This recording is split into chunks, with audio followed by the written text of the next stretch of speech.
bienvenidos. Damos la bienvenida a nuestros oyentes de Radio y también ya a nuestros espectadores del 125 de Movistar, que ya se incorporan a partir de este mes de septiembre.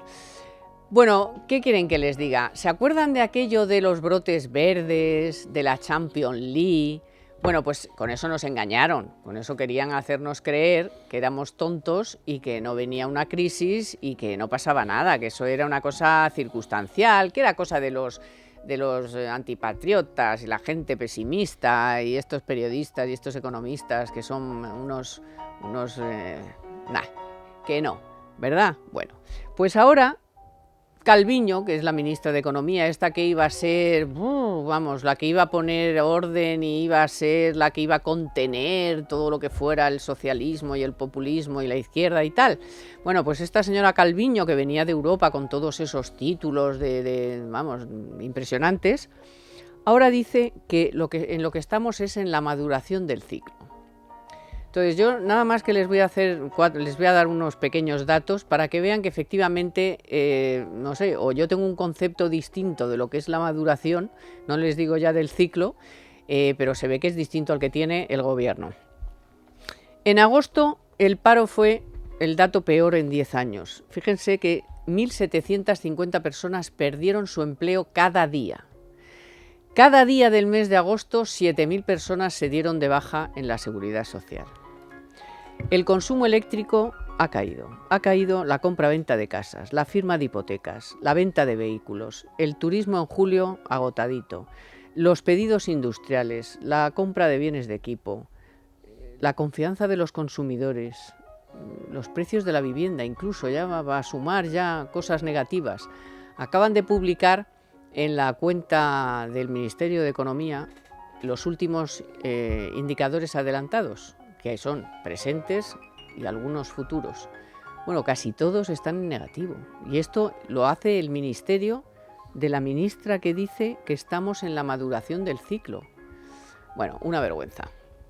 Vamos a hablar de ello, la vamos además a escuchar a ella cómo lo cuenta, porque es digno de... Porque este es el típico corte que tenemos que guardar para que luego cuando nos digan, no, bueno, es que las cosas se han torcido, ¿no? Pero no estábamos madurando el ciclo.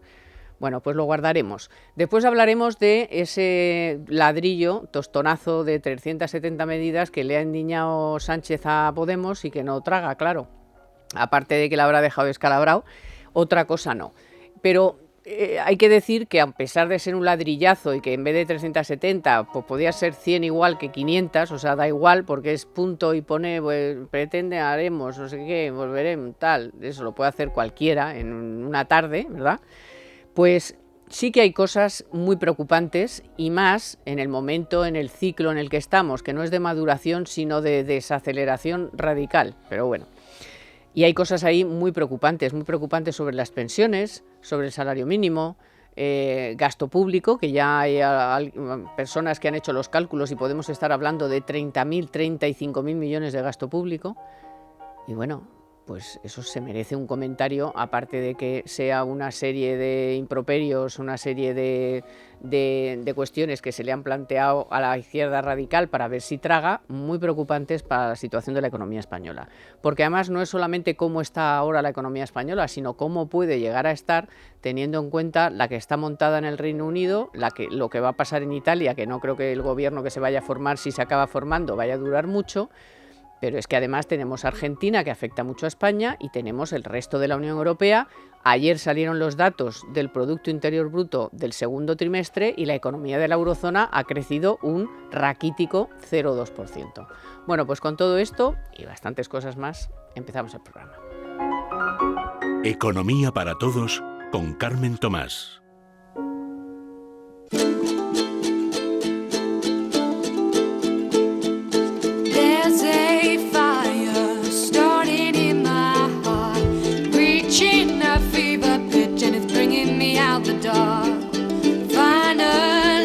Y hoy se incorpora el profesor Raga. Muy buenas. Muy buenas. Que este año ya sé yo que ha tenido unas vacacioncitas majas. Enormes. Y a Domingo Soriano. ¿Qué tal, Tomás? Muy buenas. Tú Muy ya bien. aquí a pico y pala. Ahí estamos. Ya se te ha olvidado. Bueno, lo que no se nos ha olvidado, ¿verdad?, es cuando nos decían aquello de los brotes verdes y la Champions League y que íbamos a pasar a Italia y nos íbamos a reír de todo el mundo, porque lo bien que íbamos y tal. Y bueno, y luego pasó lo que pasó, que hemos tenido una de las mayores crisis que ha vivido este país, 3,5 millones de parados, un desastre total, la gente perdía sus casas todos los días, no había forma todo el mundo estaba endeudado, el Estado, la familia, las empresas, o sea, fue un crack absoluto. Y tienen la poca vergüenza de volver otra vez a insistir en la mentira y en una cosa que es constatable por los datos que ellos mismos publican en su propia página web. Yo recuerdo que entonces ese cuadro que se llaman indicadores adelantados que elabora el Ministerio de Economía, recuerdo que cuando estaba Zapatero y Solbes, o mejor cuando estaba ya la señora Salgado, que empezamos a hablar mucho de, oiga, pero que los indicadores adelantados, oye, y los retiraron de la página web, ya no lo dejaron de publicar. Bueno, pues ahora todavía nos han enterado muy bien y todavía se publica, con lo cual todavía se puede mirar el desastre absoluto que marcan la mayoría de los indicadores. Y ahora se han inventado esto nuevo. Ahí tienen a la evolución de la gráfica de afiliación de 2019, 2018, 2017 es la misma. Lo que ha pasado en agosto de este año pasó en 2018 y pasó en 2017. Con lo cual me da la impresión de que lo que pasa en agosto tiene poco que ver quién sea el presidente del gobierno o el secretario de Estado de Seguridad Social, Bueno, no era ni Calviño disfrazado, pero lo escucharemos después, que es Octavio Granado, pero ahora sí que vamos a escuchar a la ministra Calviño, que lo otro es de otro tema. A pesar de la ralentización de nuestros principales socios comerciales, la economía española tiene capacidad de financiación frente al exterior y superávit por cuenta corriente. Y quiero también, por supuesto, hacer referencia a la evolución del mercado de trabajo, que sigue manteniendo un ritmo notable de creación de empleo dentro de la normal desaceleración después de tantos años de crecimiento. Los datos de agosto de afiliación a la Seguridad Social y paro registrado que hemos conocido esta semana evidencian una ligera desaceleración, pero es importante señalar que la creación de empleo sigue estando por encima del crecimiento económico. Tenemos que poner todo de nuestra parte para seguir en esta senda descendente, aunque el ritmo naturalmente sea cada vez más lento por la maduración del ciclo económico y después de 5 años de intenso crecimiento es previsible que este se vaya ralentizando. Bueno, pues ya tenéis ahí el nuevo concepto económico que se llama maduración del ciclo, para no decirnos que la economía española está empezando a dar, aparte que ha metido un gazapo de estos monumental, y es mentira, la cuenta exterior de España, la cuenta por cuenta corriente, ya no tiene superávit, tiene un déficit de 1.200 millones de euros. Y eso que han disminuido alarmantemente las importaciones. Sí, eso está en el cuadro aquí de la propia ministra. Es un índice también del deterioro de la economía interna del país. O sea, ha habido disminución de importaciones. Pues mira, concretamente las importaciones se han reducido un 2,6% y venían de crecer un 4,9%. Claro. O sea que ya no solamente se inventan estos asuntos para intentar calmarnos y tal, que no nos van a calmar, sino que encima ya meten gazapos de cifras que están aquí en las propias cuentas suyas. Lo malo es que después, como hizo el presidente Zapatero, piden que se borre la negativa que había hecho él a la existencia de la crisis, de todos los diarios de sesiones, etcétera, donde él intervino diciendo que lo de crisis eran tonterías, ¿no? Yo no sé si la señora Calviño, que hace tiempo que a mí se me desmontó con su solvencia que venía y que todos esperábamos lo mejor, pero a lo mejor más que maduración del ciclo, tiene que hablar de pochez del ciclo. Porque claro, también cuando uno se pasa de maduro, acaba pocho. Y posiblemente donde estemos es en el momento de la pochez, que es previo a la caída del fruto. Entonces, yo no comprendo por qué esa constante voluntad de engañar al pueblo. Lo que pasa es que como de todas formas se les vota, pues...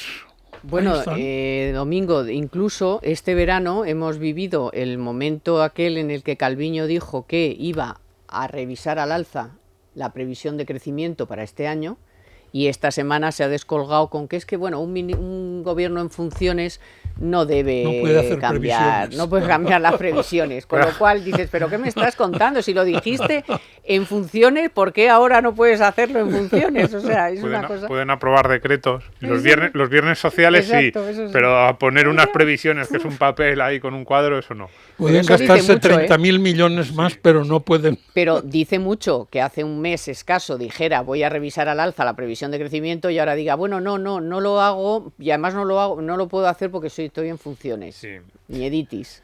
A ver, yo fíjate, sobre la primera parte, el hecho de que la señora Calviño, que es la ministra de Economía, sea más o menos optimista o que utilice estos términos, esto de maduración del ciclo, más o menos haciendo ver que es lógico que un país que lleva 4 o 5 años creciendo, pues que se ralentice el crecimiento. A ver, eso es más o menos normal. A ver, es política, es miembro de un gobierno, ¿qué va a hacer? Pues es lo lógico, ¿no? Yo fíjate, yo ahí, digamos, no le echo mucho en cara. Creo que en un mundo ideal habría que pedir a nuestros políticos que fueran más honrados. Creo que también debo decirlo, que no ha llegado al nivel de engaño, que fue un engaño que ocurrió en 2008. Espérate. Antes de las emisiones de... No, por eso digo, creo que no ha llegado, pero nos podemos acercar en un momento, sobre todo si hay elecciones. Es decir, creo que el engaño hasta ahora no ha sido tanto como en 2008, pero efectivamente yo estoy contigo. Si hay elecciones, apuesto a que el engaño será masivo. Engaño desde el gobierno y desde los medios de comunicación a su servicio. Estoy convencido. Dicho esto, a mí lo que me preocupa realmente es la actitud del gobierno, en el sentido de que no sé si se lo creen o si son tan irresponsables que directamente, aun no creyéndoselo, da la sensación de que no han variado ni uno solo de sus planes. Es decir, ni desde el punto de vista político, con la investidura, no investidura, elecciones, no elecciones, como en los planteamientos. Es decir, cada uno se lee las 370 medidas que propone Pedro Sánchez y dice, esto es una locura en cualquier circunstancia. Pero si, encima en un momento de desaceleración tan importante como el que ahora, y en el que encima todos los riesgos que llegan desde el exterior, que dices, bueno, pero eso yo no puedo hacer nada, hombre, puedes adaptarte a esos riesgos. Te dicen que la cosa puede ir incluso un poquito peor, tu actitud es de no solo no cambiar nada, sino más, no quieres caldo, toma 3 tazas, desde el punto de vista del gasto, impuestos, etcétera. Entonces a mí eso, por ahí, esa parte me preocupa mucho más. La sensación de que el gobierno no está dispuesto a cambiar nada de lo que no le ha ido saliendo bien en estos meses. Más que un discurso que, bueno, pues mira, si solo fuera el discurso, o sea, si yo viera al gobierno con propuestas, con medidas, o incluso con un programa electoral, pero claro, es que fijémonos en lo que ha hecho esta semana. Pero es que no podemos desligar de una cosa de otra. Sí, si van las dos cosas. Lo de Calviño, digo, vamos a ver, hay alguien en ese cerebro para decirle a Pedro Sánchez, oye, vamos a ver, podemos hablar de maduración del ciclo y enredar un poco, pero con la situación que tenemos tú no puedes hacer la mitad o más de las medidas que han presentado ahí. Por ejemplo, una de las cosas que decía Calviño, dice, con lo del superávit por cuenta corriente, que es verdad que es como justo uno de los buenos datos que teníamos, ya no lo es tanto porque ya estamos en déficit, pero decía, tenemos capacidad de financiación, que ya no lo tenemos, pero un poco incluso el discurso que ha ido, porque también esta semana hablaba de la bajada de la prima de riesgo, de la solvencia de España, es como un momento, esa solvencia y esa bajada se debe en parte, o en buena parte, a el apoyo de nuestros socios de la Unión Europea. Hay muchas circunstancias ahí, las bajadas de tipos, el Banco Central Europeo, muchas cuestiones, pero dices, precisamente si España tiene un problema va por ahí. Entonces luego estás prometiendo en tu programa electoral, que no se sabe si es programa, si es propuesta a Podemos, el principal gasto del país, las pensiones, eliminar cualquier tipo de elemento que contenga ese gasto. Estás proponiendo, digamos, para intentar que Podemos te vote, porque sí, le está regalando los organismos reguladores, que es una de las cosas en las que más se fijan los inversores desde el punto de vista de la fiabilidad. O sea, tú le estás diciendo a los inversores que en España, que nos da igual si quién sea el presidente o no el presidente de la CNMV, que nos da igual. Claro, es que estas cosas son muy relevantes. Entonces, y ahí ya no estamos hablando de discurso. Ahí ya no estamos por eso digo que a mí, que una ministra de Economía presente las cosas de una cierta forma edulcorada, pues es como, mira, una parte porque ella pensará que hay que no puede ya alentar la incertidumbre, y en una parte, porque es lo que hacen los políticos, medio mentirnos, medio tratarnos como si fuéramos tontos, pues yo hasta lo comprendo. Pero esto no. Es decir, eso las palabras se las lleva el viento. Venga, lo de la maduración nos sirve para reírnos un poco, pero decir que te vas a cargar la reforma de las pensiones de 2013, decir que le vas a dar a Podemos los organismos reguladores, los organismos que controlan a las empresas españolas, los organismos que les hacen la vida más difícil. Claro, es que, cuidado. Entonces, eso no son palabras, eso son propuestas por escrito, y eso realmente sí que hace que esas señales de alarma que tenemos ya no sean señales de alarma. Es que si tú tienes señales de alarma pero ves a alguien al frente, a los mandos, tú dices, bueno, este tiene problemas la maquinaria, pero hay alguien a los mandos que está tratando de ponerle remedio, ¿no? Ahora lo que tenemos son señales de alarma y la sensación de que el que está a los mandos o no se entera o no quiere enterarse, pero está dispuesto a doblar la dosis. Y la que tendría que calentarle la oreja y decirle las verdades del barquero, o no le hacen caso, pero no se va. Esto es como Solves, que decía, no, sí, luego al cabo de los 10 años en un libro dijo, joder, qué mal lo hice todo, cómo engañé a todo el mundo, me equivoqué, no, lo hice adrede porque había que ganar las elecciones y tal. O sea, luego a los 10 años lo confiesa. Entonces, esta señora, vamos a ver, si eres la ministra de Economía y estás viendo la situación, si Pedro Sánchez no te hace ni caso y presenta estas barbaridades, pues chica, por lo menos no hagas declaraciones, yo qué sé, cuídate un poco, o si no, vete. Es decir, yo en estas circunstancias yo no puedo estar aquí calentándole el discurso a este señor que está para allá, total. Es que lo que es difícil de explicar es la disminución del sentido de autoestima. Es decir, usted tiene una profesión, usted tiene una competencia, usted tenía un prestigio, currículum. Usted se da cuenta que está echando por la borda todo eso por los silencios y por las manifestaciones que hace para ser ministra. ¿Es tan importante ser ministro como para eso? Yo creo que por encima de todo está la estima que uno tiene de sí mismo. ¿Se puede arrastrar a alguien tanto para poder tener un coche oficial, un chofer, el nombre de ministro y estar colgado de una pared en el Ministerio de Economía? Es que eso es realmente complejo. Y es que esto hace buena una frase que me dijo una vez alguien que fue vicepresidente del gobierno muchos años hace. Claro, los que me corresponden a mí, yo nunca hablo de anteayer porque ya lo tengo olvidado, pero que me dijo, hablando muy amigablemente, y habla de cómo hacían los políticos las cosas. Pues más o menos algo de esto, porque esto no es nuevo, ¿eh? Y me dijo, mira, la misión de un político es saber manejar la aguja de marear. Y es que es verdad.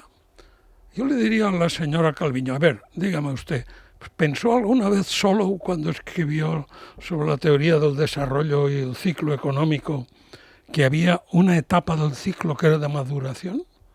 El ciclo tiene 4 etapas, tradicionalmente, que las hemos explicado a todos los chicos que han acudido a las clases de macro. Es expansión, crisis, recesión y relanzamiento. Las 4 etapas de un ciclo económico. ¿Dónde está la maduración? Pues ¿dónde están los brotes verdes? Que también se lo inventaron. Los brotes verdes. Por eso, sí que es un invento.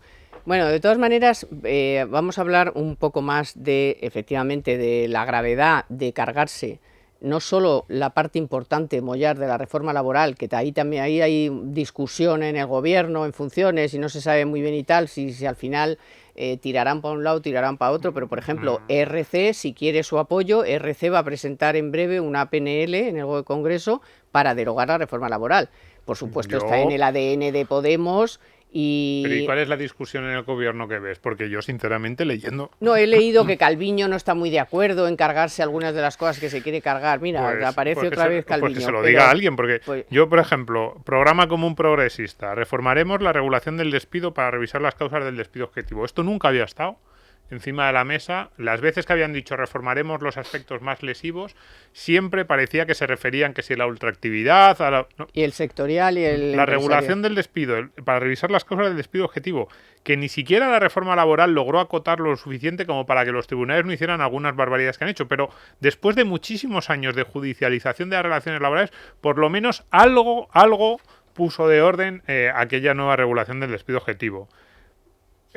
Ampliar el ámbito temporal del convenio colectivo, revisar las causas para la modificación sustancial de las condiciones de trabajo. O sea, precisamente lo que ha hecho que en estos últimos años las empresas tuvieran mucha más flexibilidad, reducir la dualidad, reforzar pero reducir la dualidad como lo va a plantear el gobierno, ¿no? Que no es reducir la dualidad, es cambiar la ley para hacer el mercado más rígido. Reforzar la obligación del horario de trabajo, o sea, lo que está generando los problemas en los últimos meses, aún más encarecer. Entonces, intensificar, eso sí, la inspección de trabajo. Yo, de verdad, por supuesto, la ultraactividad, el convenio sectorial, que es lo que quiere UGT, sectoriales, todo. Es decir, y esto está en un proyecto, o sea, esto no son ya declaraciones, no, es que me han dicho que es que... No. Lo que el Partido Socialista le ha ofrecido a Podemos para que Podemos le vote es esto. Estoy leyendo el documento. Entonces, claro, dicen, no, Calviño dice que no... Pues no sé lo que les habrá dicho, pero... Domingo, el mismo caso que le habrán hecho si tiene dos dedos de frente y le ha dicho, oye, que no estamos para gastar 30.000 millones. Digo yo, que a lo mejor le han consultado. A mí a veces me da la sensación de que desde el gobierno quieren hacer un poco poli bueno, poli malo, Calviño es la sensata, la que va a Bruselas. Yo creo que les sirve para ir a Bruselas ir ganando tiempo, sinceramente. De coartada, sí, es una de coartada para... No, venga, vete allí y diles que no vamos a hacer locuras, pero lo que están proponiendo a sus socios de gobierno para conseguir su apoyo es derogar por completo... No, en concreto la reforma laboral es derogar por completo toda la reforma laboral. En la reforma de las pensiones también las dos cosas más importantes, que son la subida y el factor de sostenibilidad. O sea, si te cargas eso... Ahí va cuando decía antes lo de la financiación de la economía española, la imagen que estamos dando al exterior, y que España tiene un problema enorme de deuda pública. Siempre lo decimos, ¿no?, que frente a la anterior crisis, la gran diferencia ahora es que en aquella empezábamos con el 35 y ahora estamos en el 100. Y entonces, en esa situación, y con inestabilidad en los mercados, y con... Ahora mismo es cierto que te están financiando, pero cuidado si te dejan de financiar. Nosotros decimos... el Partido Socialista, propondremos el blindaje en la Constitución del sistema público de pensiones. O sea, lo contrario de lo que... En 2011, cuando estabas con graves problemas, lo que tuviste que hacer es decirle a la Comisión Europea, a tus socios, me voy a comprometer en la Constitución a mantener un nivel de déficit, que luego no lo has cumplido, porque se saltan el blindaje, pero yo creo que sí que intentarían cumplirlo. Comprometidos con la actualización de las pensiones del IPC real. Eliminaremos el factor de sostenibilidad y el índice de revalorización. Esto no lo había dicho el PSOE específicamente hasta ahora. Entonces, básicamente, es gravísimo. Esto lo que está diciendo es, nos da igual cuánto suba el gasto en pensiones, que todo lo iremos pagando. Y que se coman el ajuste las generaciones futuras a partir del año 2027-2030. Y el político que le toque de turno... Y el político que le toque, ya, pero desde el punto de vista de tu posición frente a los... tu posición frente a tus socios europeos que te dijeron, oye, está muy bien que hayas hecho esta reforma de 2013 que por lo menos va a contener algo el crecimiento del gasto en pensiones. Y dos, frente a los financiadores, a los inversores a los que tú estás exigiendo todos los meses que te financien, porque recordemos que la economía española sigue con un enorme déficit. Entonces, claro, decíamos antes, claro, frente a la retórica, la realidad. O sea, que esto sea lo que el Partido Socialista plantea a sus socios y que en una situación de desaceleración grave, por eso te digo que a mí ya que digan moderación del ciclo me da igual, pero que estén proponiendo esto, es que ya no es que estamos en 2008, es que esto, desde el punto de vista de las propuestas, es más grave esto que lo que llevaba Zapatero en su programa de 2008. Pero es que además ese planteamiento, alguien al señor Sánchez tendría que preguntarle, y ese montón, esa retahíla de medidas, ¿usted tiene unos alicates para poder cortar la espiral que se produce? Porque eso es una espiral, más gasto, más deuda, mayor necesidad de financiación, y o corta usted eso, o ¿dónde piensa que pueda acabar? A lo mejor es lo suficientemente necio como para pensar algo que se dijo hace muchos años y que se dijo de países que después se ha demostrado lo contrario, y es: un Estado nunca quiebra. El Estado quiebra como los empresarios y como las personas individuales. Quiebra cuando el nivel de deuda no puede pagarlo, entonces hay un proceso que es un proceso de default. O sea, Lo que pasa es que quiebra en sus ciudadanos, que es la diferencia. Claro, los Es decir, territorios no quiebran. cuando un empresario quiebra, lo que ocurre es que pierde su empresa, Claro. tiene que hacer frente a las deudas que tenga, le hacen normalmente una quita y el empresario se queda sin nada. Cuando el Estado quiebra, si esa fuera la situación, que vamos a ver a Pedro Sánchez o a la señora Calviño, quiebra a ellos sin dinero en su cuenta bancaria, entonces seguramente no manejarían las cuentas de España como lo están haciendo. Lo que quiere decir que un Estado como España quiebre es que de un día para otro Eres Grecia. eres Grecia. Claro. De un Y día para otro eres de un Grecia. día para otro Casa son vale las pensiones un 40% tu menos casa que los vale que han la bajado en mitad. Grecia en los últimos 10 años. Tu casa la mitad. Claro, es que es eso. O sea, los Tu estados sueldo no. la O mitad. sea, yo estoy de acuerdo casi en esa afirmación de que los estados no quiebran. No, los que quiebran son los ciudadanos. Claro, los el estados. Estado no es nadie, el Estado claro. es una entelequia. No, es que cuando hemos vivido la crisis de Zapatero, perdona, aquí los que han sufrido son los que han visto que Claro, sus casas valían la claro. mitad. Zapatero no. Zapatero se fue a contar nubes y se Y a quedó con Venezuela. con su sueldo de expresidente, más el del Consejo de Estado, más todos los chollos que ha andado haciendo por ahí. Pero aquí se quedó la gente sí, que cobrando sí. la mitad del sueldo, el que no estaba en el paro, el que había perdido su casa. Hombre, ya está No, bien. no, pero tiene toda la razón el profesor Raga cuando dice que esto de decir que los estados no quiebran en el sentido de que un país va a tener siempre capacidad No, eso nada. para sacar Pues de ya lo sus hemos visto. ciudadanos ingresos constantes para pagar sus deudas es una mentira. Que además todavía si viviéramos en el año No, pero mentira 2000 o constatada 2005 por que la no lo realidad. teníamos tan cercano el caso de Grecia sería... Pero no, no. Bueno, pero ¿Y Argentina? mira que los argentinos Sí, sí. están haciendo otra vez cola. Pero llevan varios ya, varios claro. corralitos. Te hacen un corralito y no puedes sacar ni tu dinero del banco. Por eso. Pues si eso no es quebrar, vamos.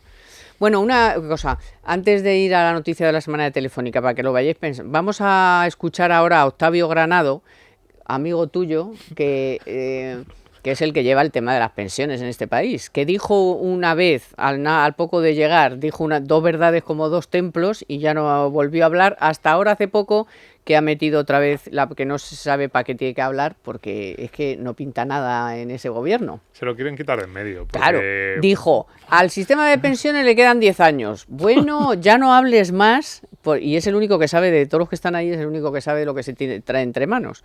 Pero bueno, vamos a escucharle ahora cómo otro que se ha revertido justificar los datos de la Seguridad Social del mes de agosto, y luego le vamos a escuchar cómo en otro momento de lucidez dijo otras cosas.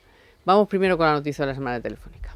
En Economía para Todos, la noticia de la semana con Telefónica.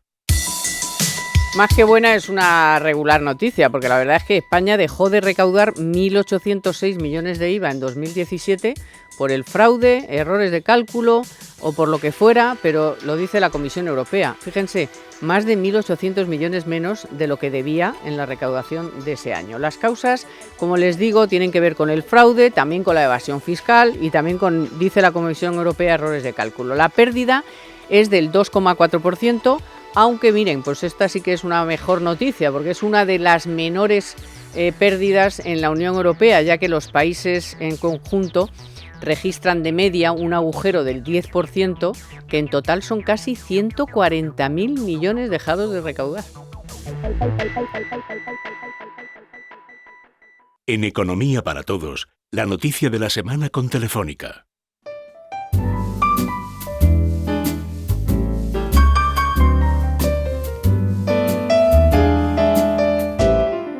When you were here before, can look in the eye. You're just like an angel. Bueno, como saben, este mes de agosto ha sido muy malo para el empleo y para el paro. Bueno, para el paro, porque fíjense que les decía yo antes que ha sido el peor dato en 10 años, en un mes de agosto. Es que han sido 1.750 personas cada día que se han ido al paro, y también en creación de empleo, porque ha sido el peor dato en 8 años. Les tengo que avisar además de que el mes de agosto terminó en un día que no era, me da por decir lectivo, y no es lectivo, es Laboral. laborable. No Hábil, era un día hábil, efectivamente, no era un día hábil. Es decir, que todos los que se fueron del 31 de agosto no les dieron de baja porque el domingo fue 1 y el lunes fue 2. Eso quiere decir que este mes de septiembre habrá pues todo lo que quedó retrasado del último, lo que estaba en el cajón para, bueno, pues en septiembre lo veremos. Es decir, que todavía podría haber sido peor si no hubiera caído el día 31 y el día 1 hubiera caído en domingo. Bueno, quiero que escuchen a este personaje que les decía, Octavio Granado, que es el secretario de Estado de la Seguridad Social, o sea, el encargado de las pensiones, de la Seguridad Social. Y nada, que otra vez que ha perdido la cabeza. No sé lo que le habrá pasado.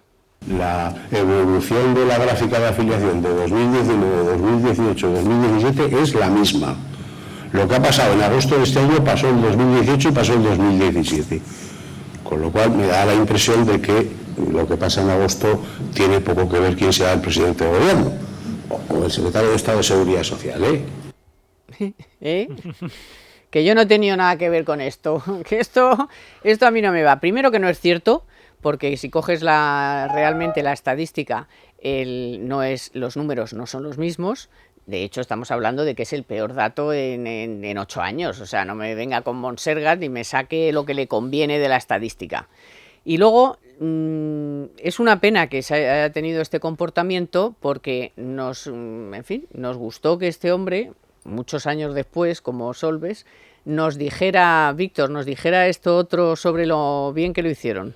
Nosotros esto, cuando digo nosotros me refiero a los socialistas, lo hicimos fatal en la crisis de 2008, porque dejamos que se destruyeran 3 millones de puestos de trabajo.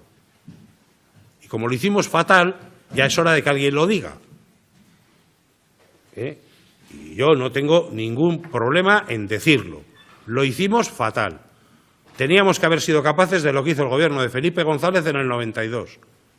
¿Extendió el trabajo a tiempo parcial? Sí. ¿Extendió los contratos temporales? Sí. ¿Y qué consiguió con eso? Pues que no hubiera 3 millones de personas sin empleo. Porque la crisis del 92 pudo haber sido tan fastidiada en España como la crisis de 2008. Lo hicimos fatal. A mí me cae muy bien Octavio Granado. Yo seguro que... El tono de voz es claramente diferente. Hombre. La fonética no tiene nada que ver, la de la declaración actual. Yo creo que la hace para que no le entendamos, ¿no?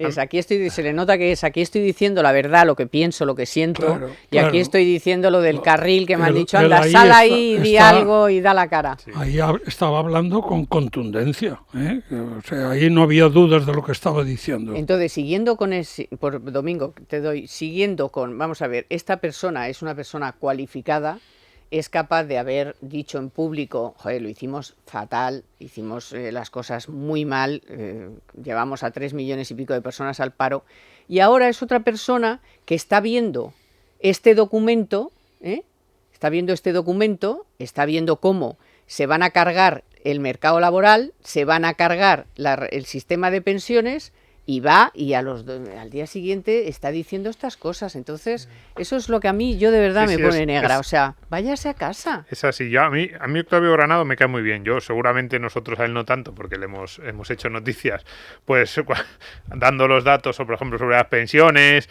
pero me cae bien porque sabe de lo que habla. Y como eso cada vez es más raro en los políticos, él de su tema se lo tiene muy bien dominado. Incluso yo muchas veces voy y le oigo cuando hace las presentaciones sobre cómo van a evolucionar las pensiones y claro, sabes por dónde va, sabes cómo está tratando de engañarte, entre comillas, de edulcorar la realidad, porque al final es un político, como decía antes, pero por lo menos se le nota un dominio técnico y de lo que está hablando. Entonces, ¿cuál es mi problema con esto? Exactamente el mismo que tú has dicho. Cada vez estaba diciendo, en 92, que habría mucho que decir sobre aquella... Pero bueno, 26% de paro dejó Felipe González. Le voy a dar que lo hizo mejor. Y un crédito para pagar las pensiones. Pero le voy a dar que Felipe González hizo algo mejor que Zapatero. Claro, dice, ampliamos el contrato, ha dicho, a tiempo parcial, la temporal. Pues que se lea del 1, de la propuesta 1 a la 27 del documento de Sánchez, que son las que tienen relación con el empleo. Es que, literalmente, revisaremos la normativa sobre trabajo a tiempo parcial para prevenir su uso fraudulento. Lo que decía antes de la temporalidad, que no van a luchar contra la dualidad a través de un formato tipo contrato único o algo así que tenga un mínimo de sensatez. No, lo que van a hacer es aún muchísimo más rígido el mercado laboral español. O sea, volvemos a 2008, 2009, 2010. Lo que decíamos antes de la negociación colectiva, que se la van a dar aún más a los sindicatos, a las grandes centrales, eliminando la negociación colectiva a nivel de empresa. Y cuando llegamos a la cuestión de las pensiones,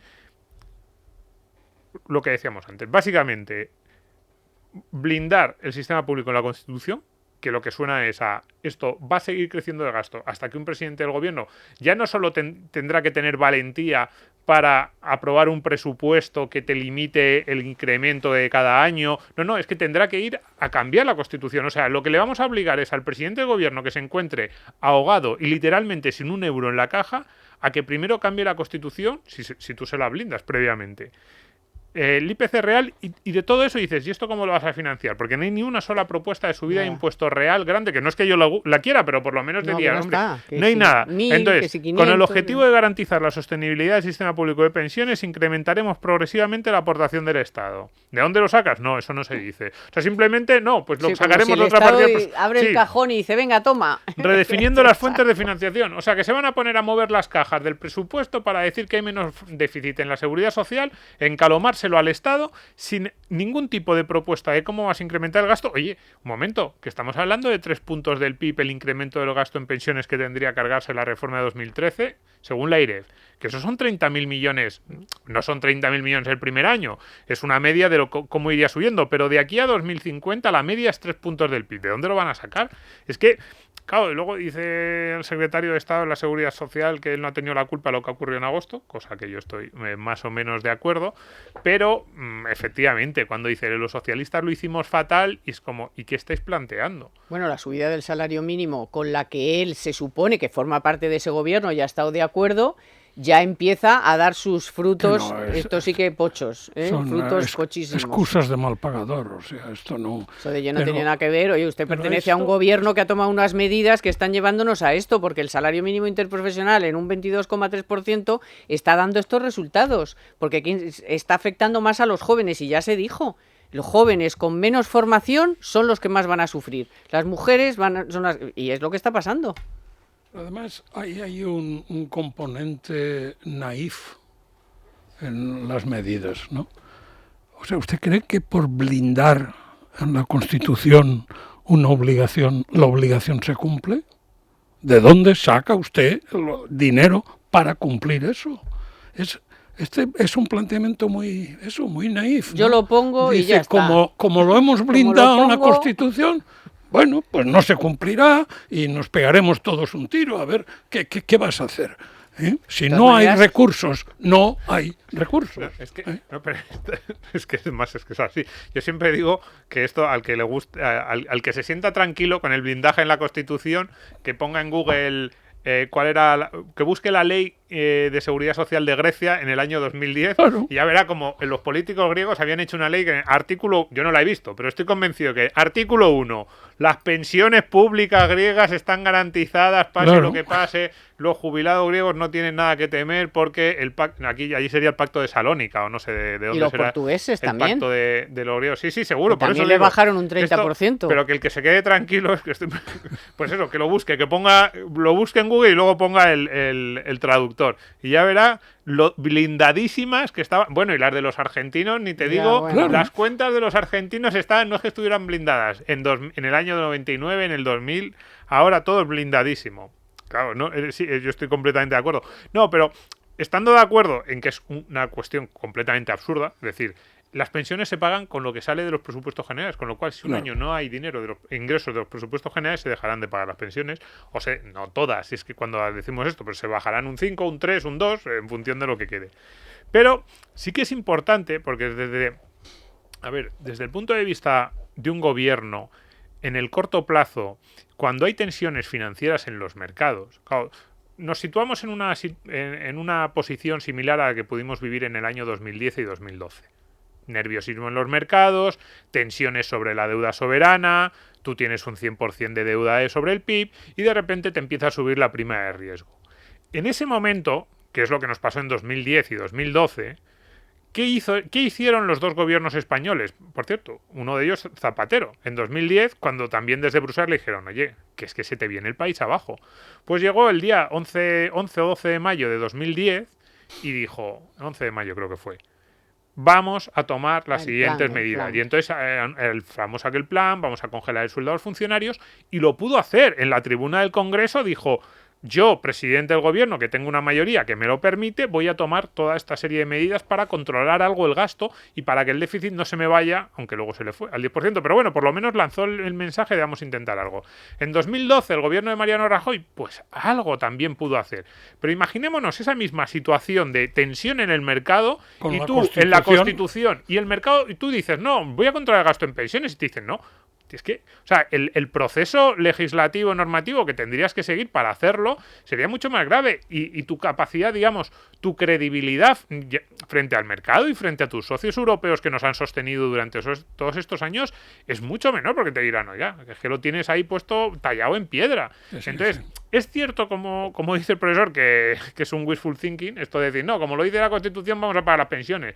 No, pero desde el punto de vista de la credibilidad del país y tu capacidad para hacer frente en el corto plazo a tensión presupuestaria deficitaria, es muy importante este tipo de promesas completamente absurdas, que lo que te hacen es atarte las manos y encima, básicamente lo que estás haciendo es decirle a la generación actual, para que ahora no haya ningún tipo de posibilidad de que se toque ni una pensión, los que se jubilen a partir de 2027-2030 sufrirán todo el ajuste. Lo que estamos haciendo, que no se engañe a la gente, el ajuste va a ser el mismo. La diferencia es que la reforma de 2013 planteaba un ajuste gradual, en el que se repartía desde los que se jubilaban a partir de 2017-2018 hasta los que se jubilarán en 2050. Ahora lo que estamos haciendo es todo se lo van a comer los que se jubilen a partir de 2027. Para atrás y sí, que lo paguen otras generaciones. Mi apuesta es 2027-2030, que serán los que se empiecen a comer ese ajuste de verdad. Además, conociendo cómo funcionan los mercados, sobre todo los mercados financieros, que son muy alarmistas y son muy huidizos, y una medida de este tipo, es un blindaje de ese género, acentúa más la tensión. Es decir, porque mire, ya no podemos esperar nada. O sea, ya no cabe eso que estaba comentando Domingo, como para un decreto que suavice el tema necesita cambiar la Constitución, pues ya me explicará usted cómo vamos a confiar en que eso se produzca. Con lo cual, la tensión en los mercados se intensificará de alguna forma. Bueno, os voy a contar una cosa muy interesante de la vuelta a casa, Víctor, y después vamos a hablar de algunas otras cosas que contenían, digo contenían porque luego se cayeron a las pocas horas, se cayó por ejemplo, el problema o el asunto del diésel, que era una de las 370 medidas y de repente dejó de ser una de las 370 medidas. Bueno, es bueno volver a casa, reencontrarse con los amigos, retomar el gimnasio, el que lo retome, y sobre todo volver a la cocina y volver al ahorro. Porque cuando volvemos de vacaciones hay que reponer toda la despensa, y para hacerlo Hipercor y el supermercado del Corte Inglés te ofrecen un amplísimo surtido de alimentación, perfumería y limpieza con las ofertas más extraordinarias. Productos de todos los departamentos y de las mejores marcas con un 70 o 50% de descuento en la segunda unidad, y otros en los que llevas 3 y pagas solo 2. Y por supuesto los productos frescos de mayor calidad al mejor precio. Bienvenidos a casa con las mejores ofertas de Hipercor y Supermercado El Corte Inglés.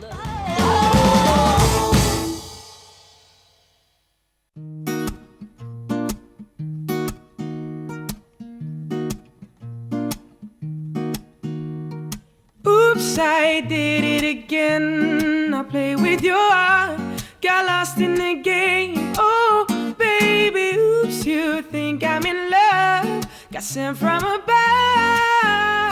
Bueno, hay algunas cosas a las que no les dejan, ya no digo madurar, digo estar ahí unas cuantas horas. Dice, oye, que yo estaba aquí, era una medida, y no, por la tarde ya no eres medida. No se va a permitir la venta de vehículos de diésel más allá de tal, y luego le dijeron, oye, pero tú estás loca o estáis locos o de qué vais. Pero a mí esto me hace mucha gracia, o sea, me hace gracia y no, también me da hasta pena.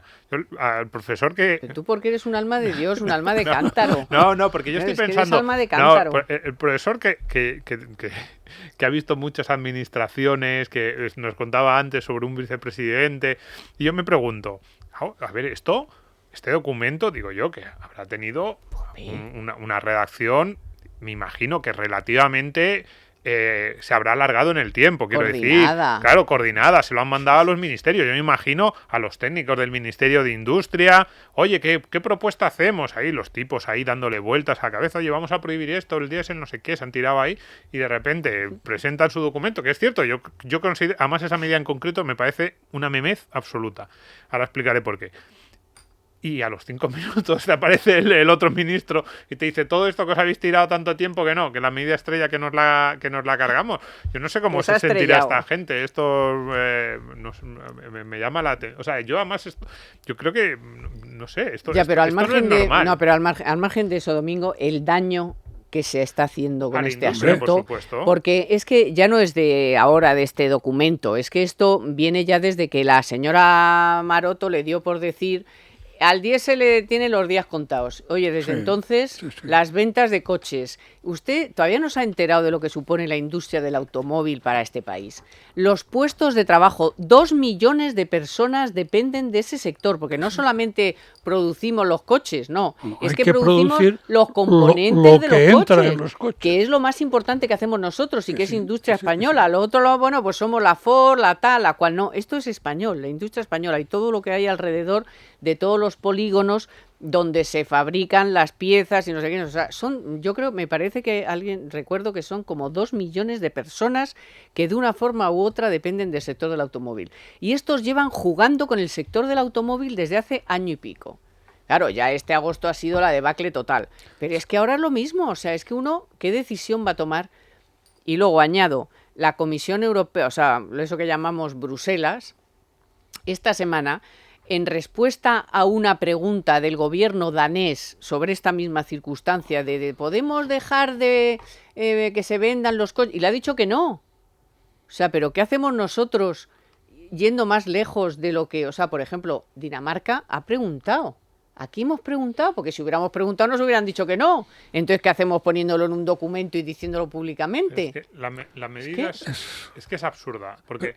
Pensar que tú sabes ahora cómo van a ser los coches del año 2040 o si la gente va a mantener todavía los coches no tiene ningún tipo de sentido, y más aún si hay un sector que está sometido ahora a una enorme incertidumbre yo casi diría en el mejor de los sentidos, es decir, incertidumbre propia a dónde vamos, hacia dónde vamos, cómo van a ser los coches del futuro, realmente el coche eléctrico va a tener la penetración que pensamos, a lo mejor es el hidrógeno, porque hay otros que dicen que no, que al final lo que va a triunfar es el hidrógeno. Bueno, hay otros que piensan que los mixtos, pasamos a volar. O directamente pasamos a volar, que hay muchas, o que los coches autónomos van a hacer que se reduzca el parque de automóvil un 25% en los próximos años, porque como la gente no va a tener coche, que simplemente te vas a montar en el primero que pase por delante de tu casa. Pero, entonces, si tú estás en eso, que es la realidad, es decir, un sector con una enorme incertidumbre, ponerte a legislar sobre lo que ocurra en 2040, es que, por eso decía antes que es una memez muy grande. Entonces, pero hace daño en el presente. Exacto. ¿Cuál es el problema? Que luego el que escucha la noticia, el ciudadano, no se pone a pensar, no se pone a hacer el análisis de si en el año 2040, de si faltan 20 años, ni se mete tampoco en el detalle exacto de lo que va a decir la medida. Él lo que escucha es, exactamente, a una ministra que dice el diésel tiene los días contados. O a partir de dentro de unos años que el hombre ya no sabe, porque recibimos todos millones de noticias cada día, es lógico que no sepamos, pues el hombre lo que escucha es dentro de unos años te van a prohibir vender el diésel. Y entonces, ¿qué es lo que haces? Dejar de comprarte un coche ahora diésel y hasta gasolina, porque dices, yo hasta que no se aclaren esto, yo no me aclaro tampoco en el sentido de que no me compro el coche. Entonces, desde el punto de vista práctico, las implicaciones que esto tendría de aquí a 2040 es un absurdo completo, porque no sabes lo que va a ocurrir con el sector. Y sin embargo, te estás cargando ahora, como tú dices, probablemente nuestra principal, lo que es en el sector industrial, nuestra principal industria. Pero el tema, lo dicho en agosto, complicaba incluso lo dicho por la señora Maroto en cuando el diésel tiene los días contados, porque la comunicación que se hace es, se prohibirán los coches de combustión. Combustión, salvo los que comen kilovatios, es decir, los estrictamente y puramente eléctricos, todos los demás son de combustión. Claro, los híbridos también. El híbrido claro. También es de combustión. Combustión, como que no han distinguido si es combustión interna, que son los diésel, o es combustión externa, que es el de gasolina, pues son todos los de combustión. Pero usted sabe de lo que está diciendo. Usted distingue entre realmente la combustión de un diésel y de una gasolina. Yo creo que esto es propio de la ignorancia, en primer lugar. Y en segundo, una enfermedad que yo creo que está sufriendo el mundo, que es el papanatismo. En estos momentos... Ecologeta. El ecologeta, el papanatismo ecologeta. El ecologeta empieza estando muy bien nutrido por el PPC, el panel del cambio climático de Naciones Unidas, y se ha extendido como la mancha de aceite por todos los organismos oficiales del mundo, incluida la Comisión Europea. Y la Comisión Europea, la pregunta es, esa sanción que la Comisión Europea está en discusión al gobierno español porque Madrid y Barcelona han superado el índice tolerable del dióxido de nitrógeno y supongo que también del de carbono, ¿me dice usted eso, la razón de que ese índice sea malo, de dónde lo obtienen? ¿Ha pensado usted que España es el país de la Unión Europea con mayor esperanza de vida? ¿No será malo, que nos alimenta el nitrógeno? No será tan malo, ¿no? Por eso. Y luego es decir, todos quieren venir aquí, todos quieren venir a España. El país de la Unión Europea con mayor índice de esperanza de vida y el tercer país del mundo, solo por detrás de Japón y de Taiwán. Entonces me dice usted qué significa y qué indica esta, pero estamos ahí todos. Pero yo en eso veo otra gravedad.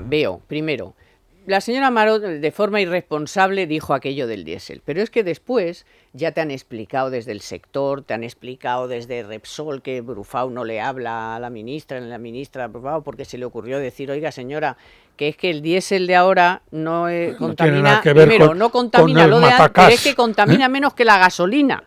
Entonces, quiero decir que después de un año en el que... te pones a desguazar coches diésel y a construir...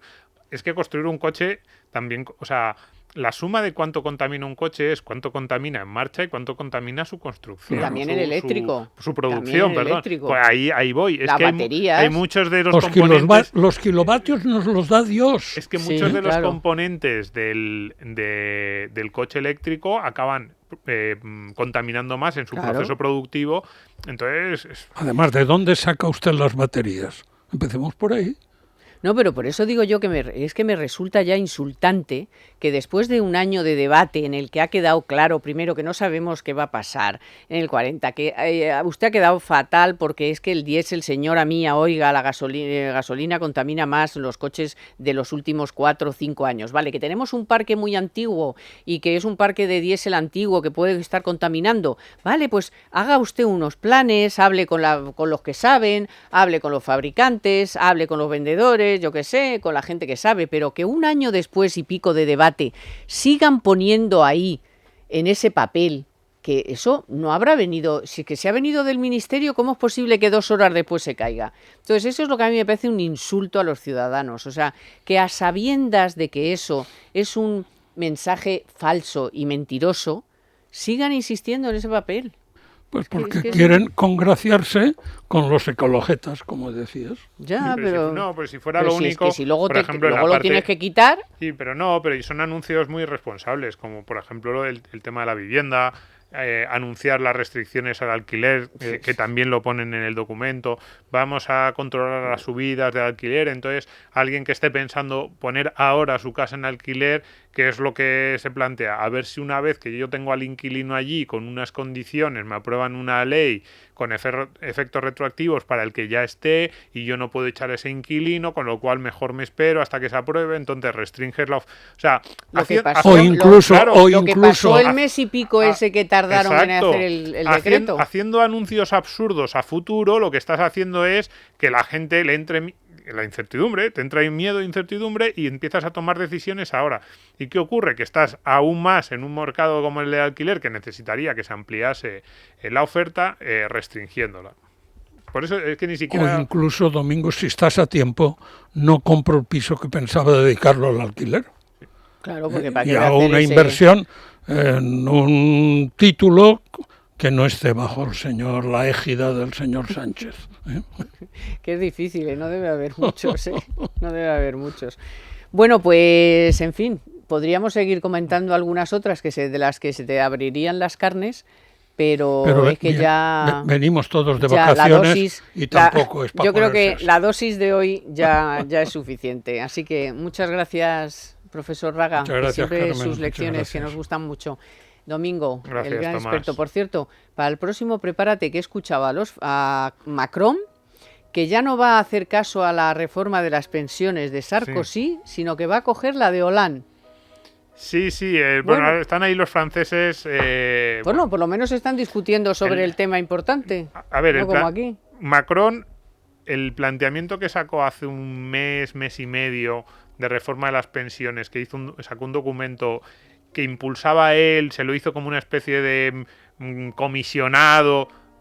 Tenía cosas bastante interesantes. Pero ayer o antes de ayer yo no tengo claro que vaya a ir por ahí o vaya a dar una vuelta que no nos gusta tanto. Bueno, sí. Pues muchas gracias. Gracias. En los mandos técnicos ha estado Víctor San Román, en la producción Naya Pertusa y Marta Galindo, y gracias también a todo el equipo de la televisión de Libertad Digital que se incorporaban hoy al trabajo. Bueno, hoy no, hoy con nosotros. Llevan ya los pobres trabajando toda la semana.